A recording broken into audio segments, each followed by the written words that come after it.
할렐루야. 3월 24일 목요일 아침입니다. 오늘 하루도 우리가 정말 맛이 있고 멋이 있고 향이 나는 주님의 제자로 살아가는 그 하루가 될 수 있기를 소망해 봅니다. 오늘도 함께 찬양하며 아침을 열어가면 좋겠습니다.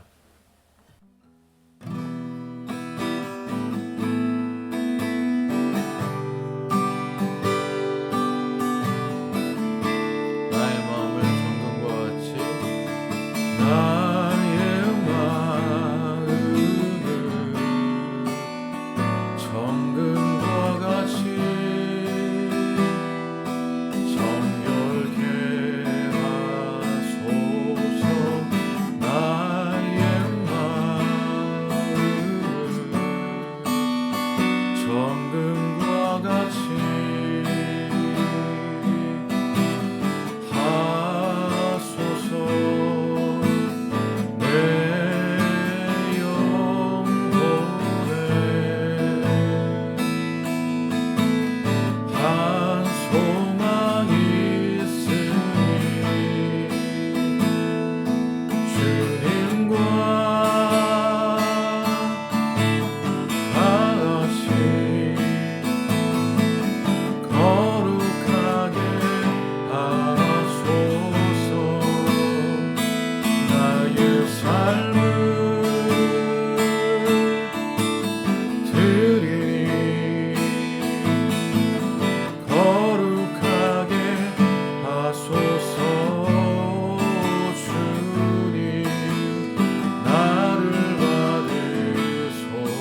나의 마음을 정금과 같이 나의 마음을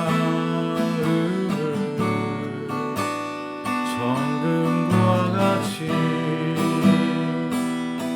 정결케 하소서. 나의 마음을 정금과 같이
주님, 우리의 마음을 정금과 같이 거룩하게 하여 주십시오. 우리의 삶을 주님 받아 주십시오. 아멘.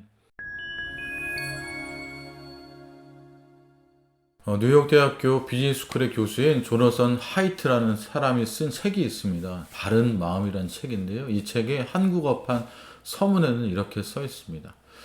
오늘날의 한국 사회는 지역, 성별, 연령, 빈부, 정치로 인해 여러 면에서 사분오열된 형국이다. 나는 이 책이 쓸모 있는 도구가 되어 한국인들이 서로를 더 잘 이해할 수 있게 되기를 바란다. 더불어 보다 풍요롭고 보다 공정한 사회를 창조해 가는데 가치가 있기만 한다면 한국인들이 편을 막론하고 모든 이들에게서 아이디어와 정책을 구하게 되길 희망해 본다. 이런 말이 써 있습니다. 오늘 로마서 14장을 함께 읽으면서 이 한국어판 서문에 있던 이야기들을 통해 한 외국인이 한국 사회를 바라보는 마음들, 바라기는 우리 믿는 크리스찬들이 이런 말씀들을, 이런 생각들을 다시 한번 곱씹으면서 오늘 로마서 14장의 말씀을 통해서 우리가 어떻게 살아가야 하는지 한번 돌아보는 시간이 되었으면 좋겠습니다. 로마서 14장 말씀을 함께 나누면서 먼저는 22절 말씀을 다시 한번 우리가 복기해 보았으면 좋겠습니다. 22절 말씀을 세번역 성경으로 읽으면 이렇게 되어 있습니다. 그대가 지니고 있는 신념을 하나님 앞에서 스스로 간직하십시오. 자기가 옳다고 생각하는 일을 하면서 자기를 정죄하지 않는 사람은 복이 있습니다. 우리는 또 저는 특별히 로마서를 읽을 때면 어떤 이유에서인지는 모르겠지만 죄, 1장과 2절에 나타나는 죄, 또 3장부터 5절까지 나타나는 칭의, 6장부터 8장까지 나타나는 성화, 9장부터 11절에 나타나는 하나님의 주권 부분에 집중할 때가 많았습니다. 그리고 12장 이후에 실제적인 적용에 대해서는 그다지 관심을 기우지 않았던 것 같습니다. 오늘 14장에 이르러서는 바울은 부정한 음식을 먹는 문제에 대해서 이야기를 하는데 우리는 문화적인 차이에 대해서 이 말씀들을 이해할 때 또 문화적인 차이들을 이해할 때만 이 말씀으로 좀 더 곱씹어 보는 것 같습니다. 로마서 14장에 친숙하지 않는 분들을 위해서 간단하게 로마서 14장을 설명하자면 다음과 같습니다. 당시 로마 교회는 유대 출신의 기독교 신자와 유대교 배경이 없는 기독교 신자가 섞여 있었습니다. 따라서 유대교가 금지하는 부정한 음식들을 먹는 것에 대한 논란이 생겼고 바울은 14장에 그것에 대해서 말하고 있습니다.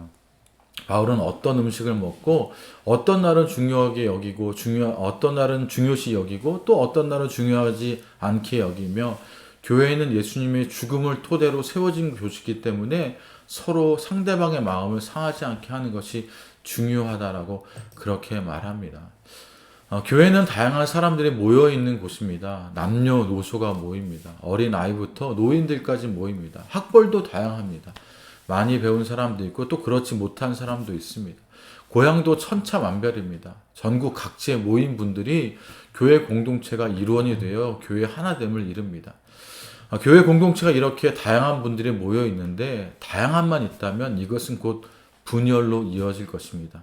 하지만 좋은 교회, 푸른나무 교회는 다양성이 분열로 이어지지 않습니다. 일치로 나아갑니다.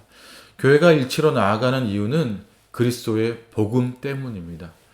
예수 그리스도께서 십자가에 달려 죽으시고 우리를 죄와 죽음에서 구원하셨다는 구원의 복된 소식 때문에 교회 공동체는 다양하지만 복음을 믿고 전하는 공동체로 일치를 이루어 갑니다. 다양함이 일치를 이루기 위해서는 비본질적인 것에 집착하면 안 됩니다. 본질이 복음이기 때문에 복음에만 집중해야 다양한 가운데 일치를 이룰 수 있습니다. 오늘 로마서 14장에서도 사도 바울은 교회 공동체에서 비본질이 얼마나 많은 분열을 일으키는지 설명하고 비본질에 집착하는 사이 복음 전파의 본질적 사명을 놓치고 있는 것은 아닌지 전하고 있습니다. 먼저 1절부터 3절까지의 말씀입니다. 믿음이 연약한 자를 너희가 받되 그의 의견을 비판하지 말라. 어떤 사람은 모든 것을 먹을 만한 믿음이 있고 믿음이 연약한 자는 채소만 먹느니라. 먹는 자는 먹지 않는 자를 없이 여기지 말고 먹지 않는 자는 먹는 자를 비판하지 말라. 이는 하나님이 그를 받으셨음이니라. 아멘. 로마 교회를 비롯한 바울이 복음을 전한 유럽 교회와 소아시아 교회들은 고기를 먹는 문제 때문에 걱정이 많았습니다. 로마가 지배하는 모든 사회는 다신교 문화였습니다. 그래서 시중에 유통되고 있는 고기는 이방인의 신전에서 드려준 후에 유통되었습니다. 그러므로 성도들 중에는 이방인의 신전에서 드려진 고기를 먹어도 되는지의 문제로 갈등과 다툼이 있었습니다. 바울은 이 문제에 대해서 고린도 8장에서 이미 정리해 두었습니다.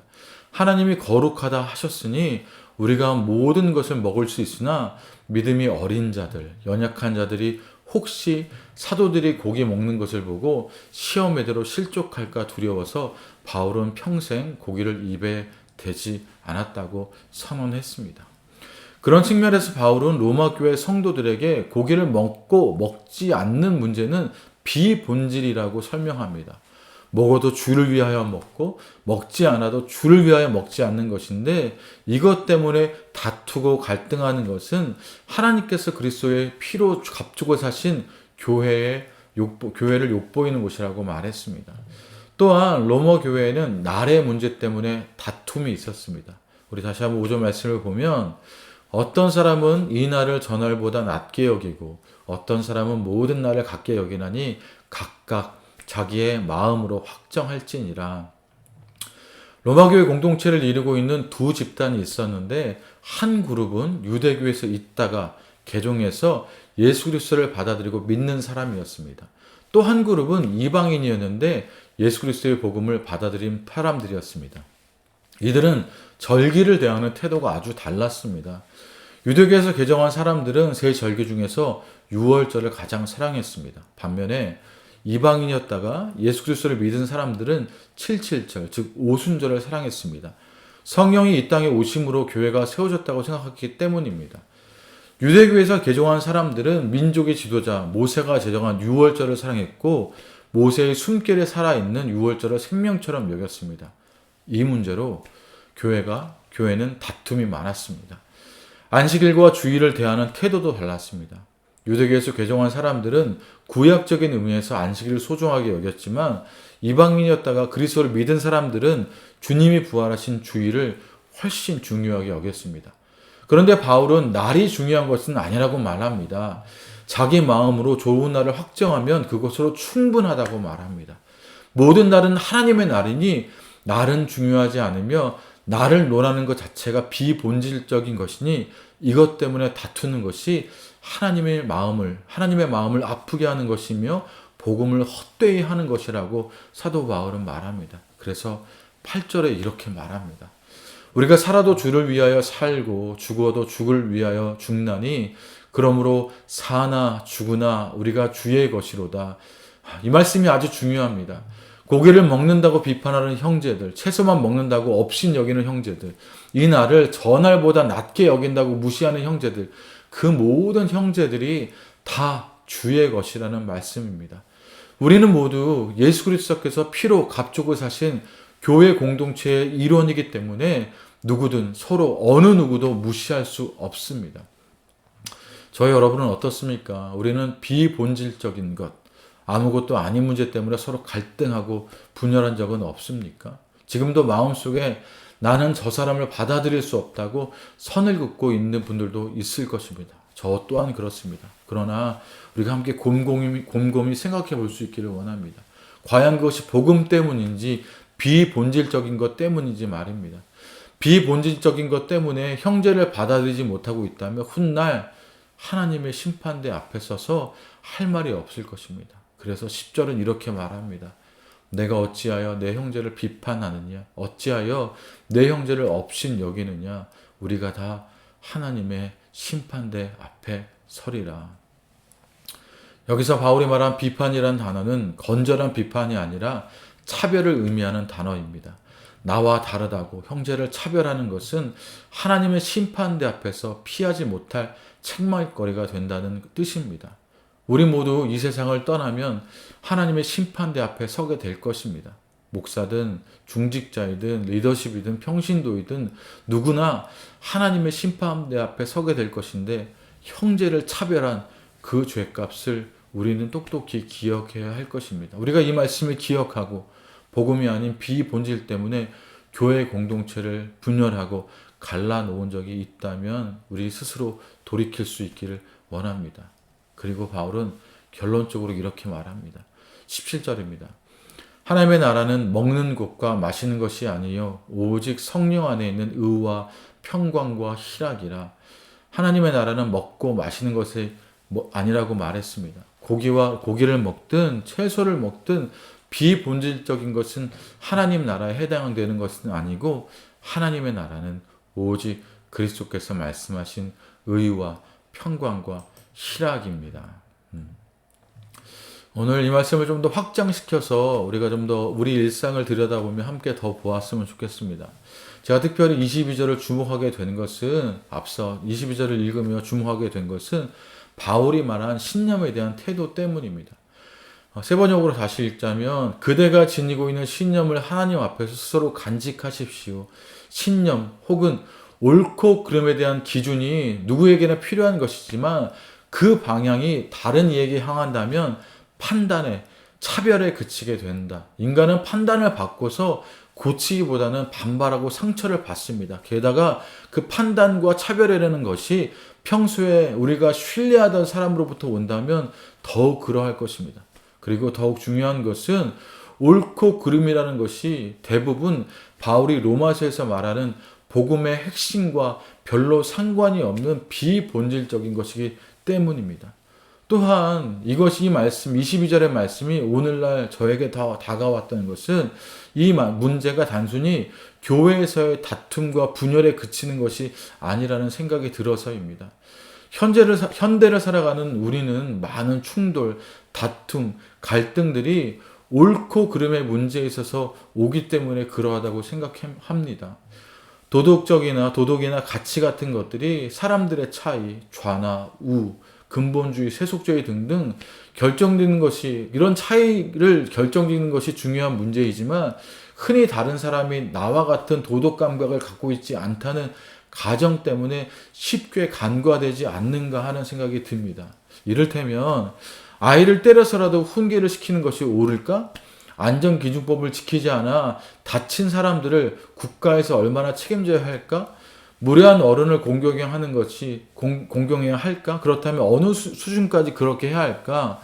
이런 질문들에 대한 답은 각자가 가진 도덕의 감각에 따라 다를 것이고, 우리는 그것이 분명하다고 생각하지만 또 다른 어떤 이들과 이야기를 나누다 보면 이러한 이슈에 대해서 우리의 갖고 있는 생각들이 다른 사람들과 모두 다 같은 것은 아니기 때문입니다. 어쩌면 로마서 14장에 나온 이 이야기들을 우리의 사회적 이야기들까지 끌고 오는 것은 어쩌면 비약이 있는지도 모르겠습니다. 그러나 성경에서 말하는 가치를 우리가 일상에서도 우리 살아가는 이 사회에서도 적용하며 살아야 할 것 같습니다. 그래서 바울은 이렇게 말하죠. 자신이 옳다고 생각하는 일을 하면서 자기를 정죄하지 않는 사람은 복이 있다. 자신의 신념을 남에게 강요하지 않는 것은 다른 사람을 사랑하며 분쟁을 일으키지 않는 일이며 나아가서 그 신념대로 사는 것 자체가 그 사람에게 복이 되는 일이라고 바울은 설명하고 있는 것 같습니다. 오늘 우리가 주신 말씀을 다시 한번 좀 기억했으면 좋겠습니다. 우리가 본질과 비본질을 구분하며 본질, 그 하나님의 복음에 대해 살고 비본질에 대해서 형제를 비판하지 말고 판단하지 말고 차별하지 않는 삶이 우리들 가운데 있기를 바라는 마음이 있었으면 좋겠습니다. 또한 우리가 옳다고 생각하는 그 하나님 나라의 복음이 우리 삶 가운데 신념으로 있다면 그 옳은 일을 향하여서 우리가 신념을 가지고 우리의 믿음대로 하나님의 나라에 이르는 의를 향하여서 우리가 포기하지 않고 달려가는 일들이 있을 수 있기를 원합니다. 그것이 사회 가운데도 온전히 흘러갈 수 있기를 원합니다. 그런데 비본질적인 것, 도덕적인 감성이나 도덕적인 감각 때문에 누군가를 판단하고 정죄하거나 차별하는 일들이 있지 않고 형제를 사랑하고 그들의 상황과 형편을 살피며 살아가는 일들이 있을 수 있기를 원합니다. 이 시간 우리 그렇게 말씀을 기억하며 함께 기도하며 나아갑시다. 하나님, 먼저 우리가 본질에 충실한 하나님의 나라와 하나님의 의를 구하며 하나님의 복음을 우리 삶의 최우선 가치로 사는 사람들이 우리일 수 있기를 원하오니 주님 도와주시옵소서. 그리고 그 오름들이 우리 가운데 있다면 포기하지 않는 그 열정들이 또 그 용기들이 우리 가운데 있도록 주님 도와주십시오. 그러나 도덕적인 감각들 또 혹은 비본질적인 차이들 때문에 우리가 형제를 비판하고 판단하고 차별하여 교회 공동체를 분리하거나 또 사회 가운데 우리가 살아가는 사회 가운데 분열을 조장하지 않도록 주님 우리의 마음을 지켜주십시오. 우리 그렇게 함께 기도했으면 좋겠습니다.